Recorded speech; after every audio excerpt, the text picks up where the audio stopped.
Puisque le temps m'engouffre dans ce quotidien,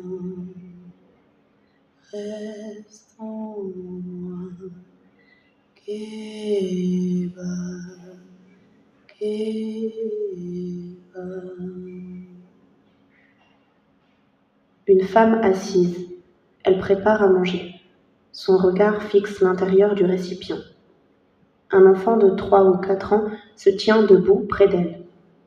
Au loin, d'autres femmes, silhouettes, portent des calebasses sur la tête.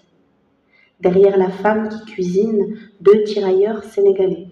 D'autres récipients, d'autres cuisines en plein air et d'autres femmes préparent les repas du campement militaire. Campagne du Maroc, 1908. Un camion rempli de tirailleurs sénégalais armés. À leur côté, des femmes, jeunes, portent également des armes. Colonne Kenifra, juillet 1914, transport de Sénégalais sur la ligne de feu. Un groupe rassemblé, des femmes cuisinent, portent des enfants, des nourrissons, des tirailleurs, un officier blanc, tous entassés pour entrer dans le cadre. L'officier blanc ne fixe pas l'objectif. Il regarde à sa droite le campement militaire. Un tirailleur et sa femme en habit de fête portent leur nouveau-né sur une automitraillette. On entend des caisses pleines de munitions en arrière-plan. Femme, extension des tirailleurs sénégalais. Continuité d'une oppression permanente, invisibilisée dans nos mémoires, levier indispensable à l'utilisation pleine et sans limite de la force noire. Dans la continuité de Oba Tiaroy, dans la continuité de Route sans nom, moi, Aïcha, j'écris quelqu'un qui cherche. Je ne suis pas historienne, j'écris quelqu'un qui se demande comment ce qui a eu lieu s'est fait. Moi, Aïcha, j'écris quelqu'un qui cherche dans l'invisible, qui écoute l'invisible. De Tiaroy à Antananarive, du massacre de centaines de tirailleurs africains en 1944 par l'armée française, du mensonge d'État qui s'en est suivi, du génocide commis par la France à Madagascar en 1947, de ces tirailleurs sénégalais opprimés et oppresseurs, de la stratégie coloniale à son plus haut niveau, je reviens plus loin. Là où la mémoire est lourde, là où la colère est immense. De 1870 à 1918, des femmes et des enfants accompagnent les convois militaires des tirailleurs sénégalais lors des conquêtes coloniales en Afrique. Ces femmes appelées Mesdames tirailleurs ou Mesdames Sénégal portent les bagages du régiment durant les longues heures de marche d'une garnison à l'autre, préparent à manger pour tout le campement militaire, s'occupent des enfants, font le ménage, gèrent la logistique et ravitaillent en munitions les hommes au front.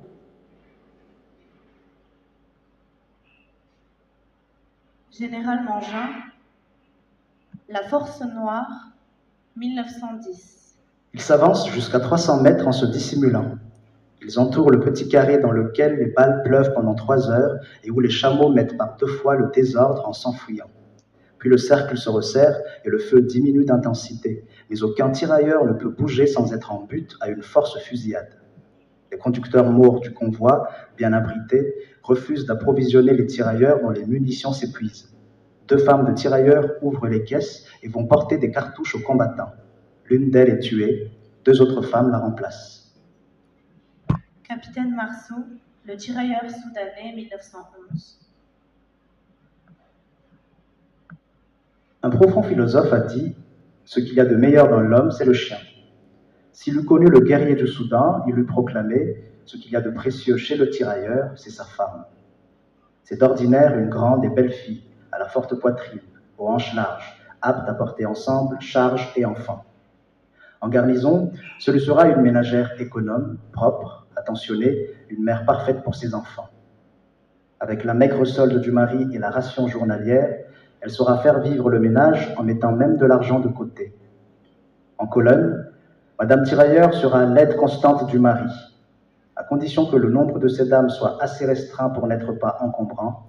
Elle remplace avantageusement, si l'on peut dire, les fourgons de toute nature, de toute destination, fût-ce même ce qui resta à notre cauchemar en colonne, la voiture Lefebvre. Sous le fait des calebasses pleines, devant lesquelles reculeraient des coltineurs de profession et où elles empilent hardes, provisions, etc., elles marchent au pas des colonnes ultra-légères sans se plaindre, braves comme leur mari, malgré fatigue, privation et danger. Ne les a-t-on pas vus au combat de la Drare, alors que les porteurs de munitions avaient fui, faire l'office de pourvoyeurs et ravitailler en cartouches les lignes décimées des maris qui faisaient le coup de feu? À peine au bivouac, les voici qui s'empressent à la distribution, allument les feux, préparent et portent le repas à leurs hommes partis en grande garde. Car l'étape finie, les hommes, grâce à elles, n'ont point à s'occuper de ces 1000 nécessités fatigantes où s'absorbe le soldat européen. Il continue à être disponible et le rendement en temps utile du tirailleur est de ce fait supérieur à celui de l'Européen. Madame Tirailleur, dans une colonne bien menée, n'est pas gênante. Pour suivre inaperçue son mari, elle se plie aux pires circonstances. Général Gallieni, deux campagnes au Soudan français, 1886-1888. Nos Noirs du Sénégal aiment le succès. Les femmes n'échappent pas à cette règle et, au fond, nos prisonnières étaient peut-être très satisfaites de passer entre les mains de soldats aussi braves. Je les fis donc ranger sur une ligne et l'on me désigna dans la colonne les 17 tirailleurs qui s'étaient le plus distingués dans les dernières affaires. Le numéro 1 appelé fit son choix, puis le numéro 2 et ainsi de suite jusqu'au dernier tirailleur. Il ne restait plus alors qu'une seule femme et naturellement, les premiers désignés avaient laissé la plus vieille et la plus laide. Aussi est-ce au milieu des rires et de la joie de tout le camp, rassemblé pour jouir de ce spectacle, que le dernier numéro, un beau et robuste Bambara, prit possession de son épouse. Lui-même ne semblait pas très satisfait, mais que faire? Il n'y avait plus le choix. Du reste, le ménage ne fut pas heureux, et je me rappelle que 2 ou 3 mois après, à mon passage à Médine, où ce tirailleur avait été envoyé en garnison, il vint me demander à être séparé de sa femme, qui lui rendait la vie commune peu agréable. Naturellement, j'accueillis sa demande. J'avais rarement à me plaindre de ces femmes qui semblaient faites à notre discipline militaire. Il y avait bien, par-ci par-là, quelques querelles, mais elles n'étaient jamais très graves. La compagnie désignée pour traverser le Fouta Djallon est la première compagnie de tirailleurs sénégalais, commandée par le capitaine Adéoud. Cet officier est secondé par le lieutenant Radisson, qui est en outre chargé de la topographie. La compagnie comprend un sous-lieutenant indigène, Toumane Aïssa, et 100 hommes de troupes, tous indigènes. Pour compléter la colonne, l'interprète Demba, 4 palefreniers pour 3 mulets de sel et un cheval, 5 muletiers et leurs mulets, des porteurs et des femmes de tirailleurs. Elles emportent un approvisionnement de vivres pour les officiers et de sel pour tout le monde. Ces femmes de tirailleurs, ces mesdames tirailleurs, ces mesdames sénégales, dans les campagnes militaires dites de pacification, à Madagascar, au Maroc, en Mauritanie, au Mali, au Burkina Faso, au Niger, au Congo, quelles étaient leurs vies, leurs histoires? Qui étaient-elles? Que retient-on de leurs existences invisibilisées dans les mémoires? Est-ce que leurs exploits, vivre loin de chez elles, entourées d'hommes dont elles étaient les épouses pour certaines, les captives pour d'autres, entourées d'hommes blancs, travailler sans relâche, mettre au monde des enfants loin de leur famille, enfants pris au piège d'un destin dicté par le colon, considérés uniquement comme une masse pouvant constituer l'utopie sadique de la force noire? Est-ce que leurs exploits, survivre dans ces conditions, sont retenus par l'histoire?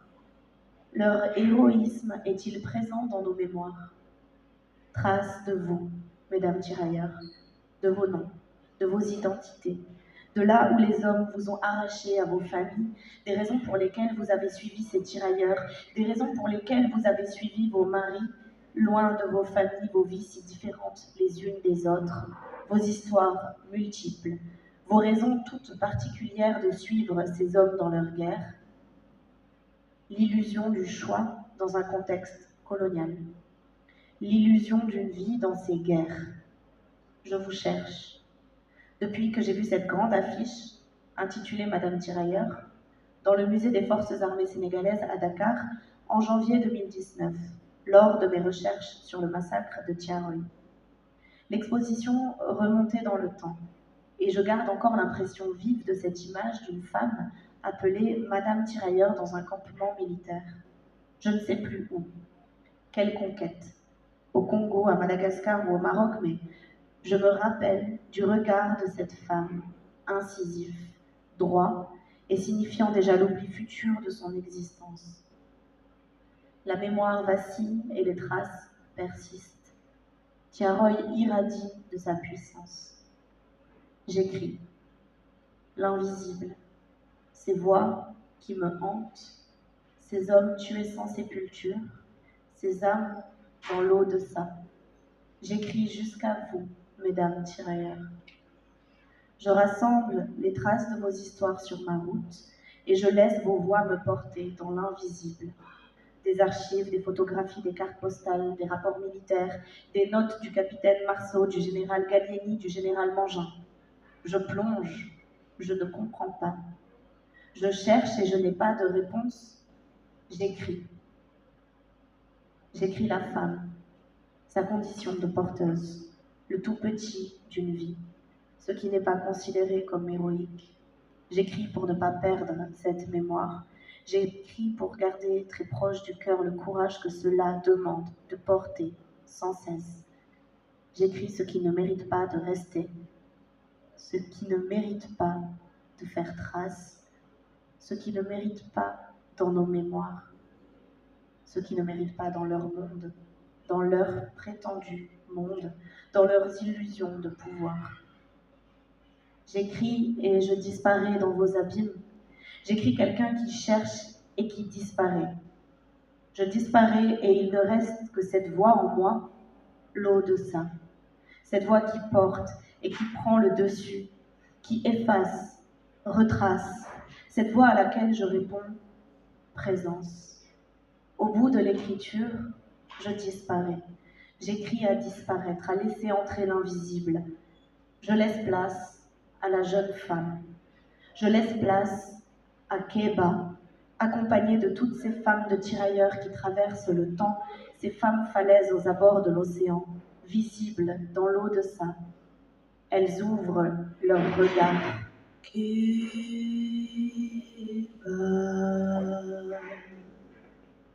puisque le temps m'engouffre, reste en moi. Kéba,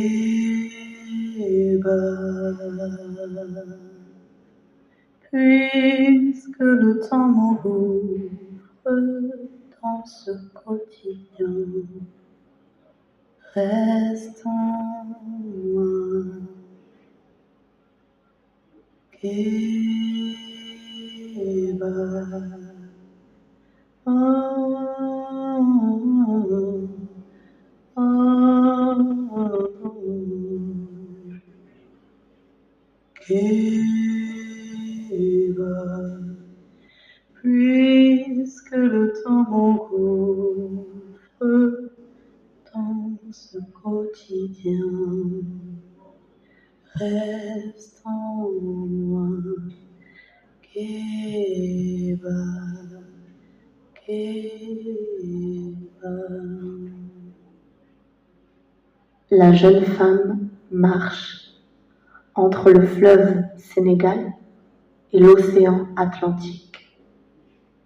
Au moment de Timis, au moment où les oiseaux fendent le ciel en prière, elle ne peut pas distinguer le fil blanc du fil noir dans ce crépuscule. Sur le sable humide, deux vieilles femmes rient. Elles regardent la jeune femme. Elles regardent les vagues, des poissons gris dans un seau vert. Elles rient déjà disparues. Elles savent.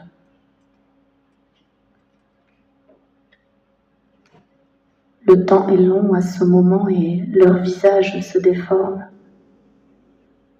La jeune femme poursuit son chemin lentement, la nuit vient. Au coin d'une rue encombrée, plus loin, une vieille femme hurle. La jeune femme ne la connaît pas. Elle n'arrive pas à distinguer son visage entouré des néons. Sa vision n'est déjà plus de ce monde. La vieille femme s'approche d'elle. Elle attrape sa main fort. Elle est effrayante. Elle enfonce son doigt dans sa main. Son regard est rempli de sexe. Keba, Keba. Vieille femme, reviens. La jeune femme, son corps ne lui appartient plus. La nuit, la jeune femme a le sommeil agité. Elle a chaud, elle ne dort plus. Keba apparaît au-dessus de son corps lourd. Elles reviennent ses mémoires du passé. Elles reviennent et regardent la nuit. Elles reviennent dans le pli. L'entremonde est une cicatrice. Elles reviennent au creux dans les failles de ce monde. Elles ouvrent et entrent. Le ciel est rouge en haut des palmiers. Elles reviennent, ces femmes falaises aux abords de l'océan. Elles ouvrent l'entremonde, ce que l'entremonde offre. L'entremonde comme guérison, l'entremonde comme illusion, l'entremonde est une cicatrice. Elles existent et y entrent quand l'esprit revient d'un endroit caché du lieu connu.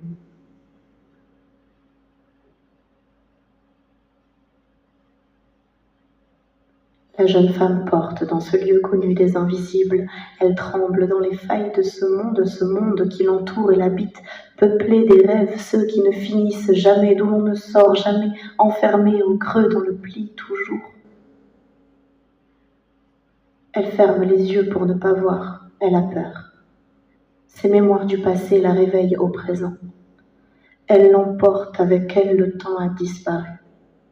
La folie donne des mondes insoupçonnés, des mondes qui retirent à autrui, dans lesquels on plonge sans savoir où ils mènent.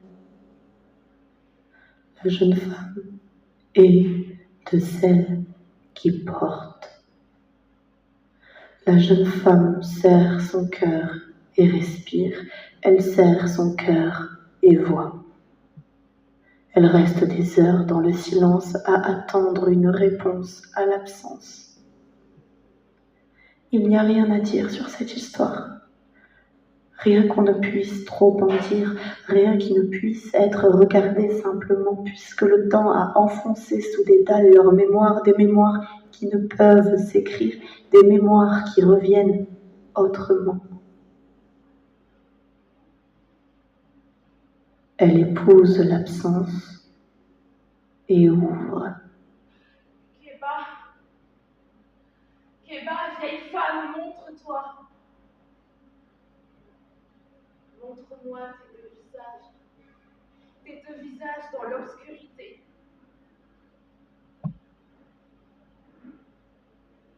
Tes visages presque enfouis, images lointaines. Je m'endors avec tes images. La nuit, tu prends mon ventre.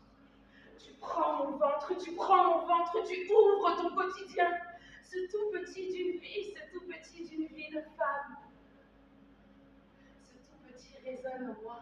Il vient me dire que je n'y échappe pas, que je ne peux pas m'échapper. Il est 21h. Je te regarde, Keba. Je te regarde, vieille femme, entrer dans le corps de jeune femme. Je laisse un espace en moi et tu y entres. J'ai peur de me laisser emporter. Je perds mon regard dans ta colère. Keba me porte et refuse de te déposer.